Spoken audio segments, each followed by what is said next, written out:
ಧರ್ಮ ಮಾಡಿದೆ ಎಂದು ಯಮನಿನ್ನ ಬಿಡುವುದಿಲ್ಲ.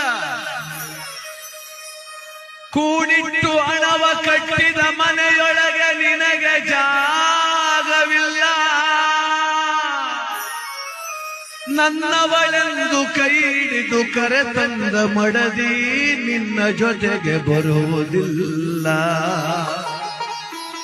ಮುದ್ದಾಡಿ ಸಾಕಿದ ಮಕ್ಕಳು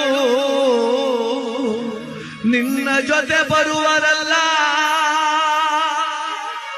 ಪಟ್ಟೆ ಪೀತಾಂಬರ ವಸ್ತ್ರಗಳು ಪೆಟ್ಟಿಗೆಯಲ್ಲಿ ಕೂಡಿಟ್ಟವಲ್ಲ.